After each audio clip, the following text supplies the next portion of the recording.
Hey guys, today we're going to talk about the Titebond method.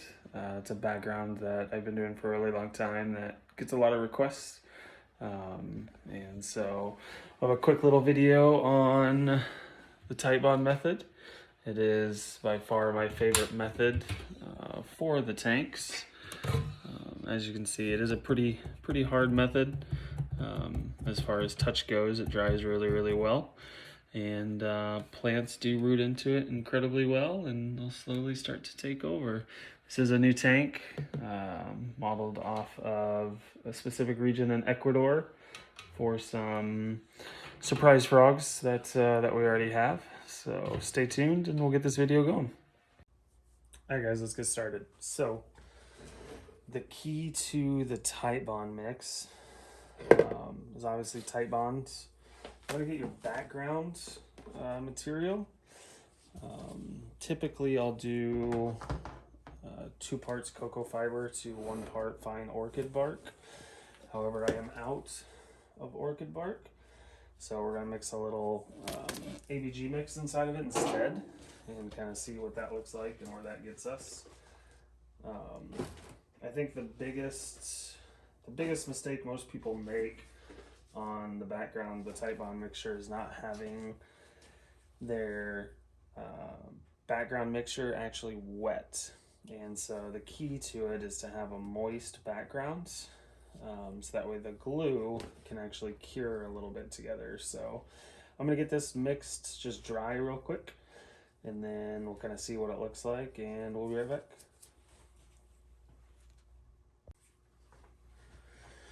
So we got it mixed. It's roughly a gallon of AVG and probably a gallon and a half of just cocoa fiber. I think it's actually going to look pretty cool. Let me turn my light on. And so you got a little bit of charcoal, a little bit of the orchid bark and stuff like that in there. And so just to kind of give it a little bit of a smoother texture. And so it's already pretty moist as is because my cocoa fiber was moist, but we can do a little bit more water in there, nothing too crazy. And so we'll go ahead and get a little bit going.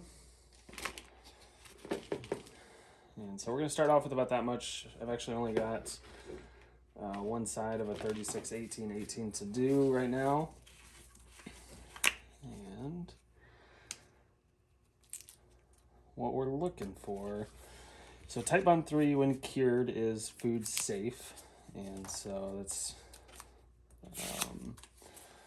what we're looking for. I haven't tried the other methods, the other wood glues anyway. I know people use Gorilla Glue and stuff like that. I've used Titebond and enjoy it. It's easy to work with.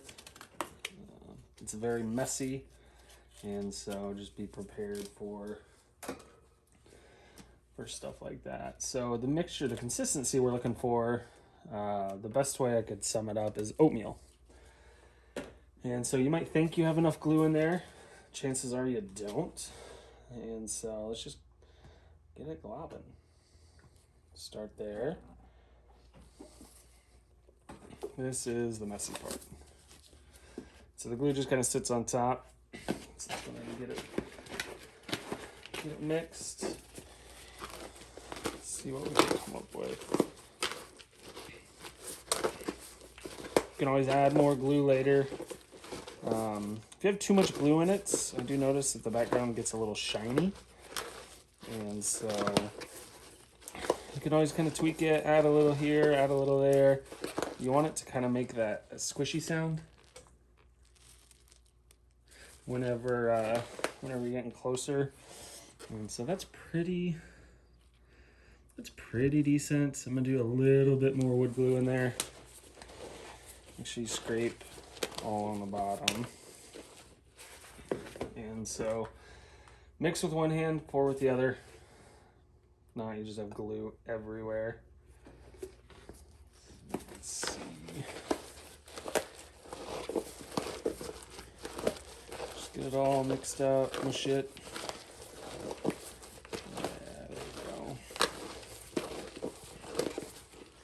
That's going to be much better. That's what I like. A little bit more of an oatmeal consistency. You can kind of see the color changing.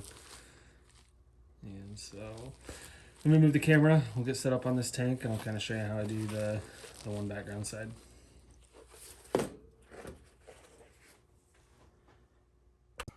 All right, let's get to smoothing it out.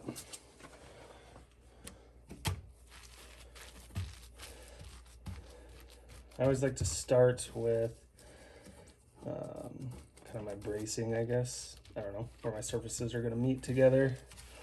And so just kind of get it in there and get it placed, smooth it out, treat it like Play-Doh. You can push down on it to kind of help thin it out. This background is very heavy. So make sure we get all the little cracks and crevices. The nice thing about this stuff is it does take a while to cure. I'll let this sit for 24 hours before I flip to do this part. However, it does take about, I like to let my tank sit a week once the last background is done, just to make sure it is fully cured. Because any water that you add to it is just going to extend the curing time. And so it looks like I did not make enough. So let's see how far we get. So, and that's the other cool thing about the long curing time is if I didn't make enough, no big deal. Just go make a little bit more and be good. As you can see, the more you push down, it just kind of makes it thinner and helps spread it out a little more even. Take some of these and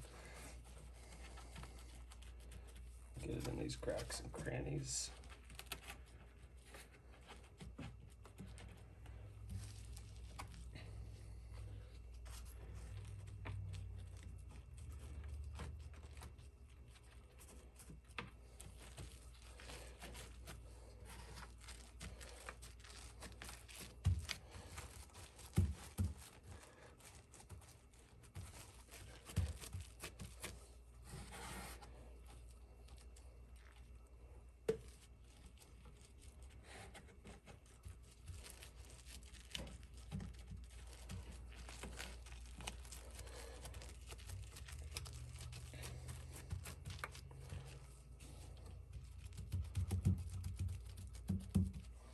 I'm gonna mix up another scoop real quick, and then I'll let's just see what it looks like once it's set up.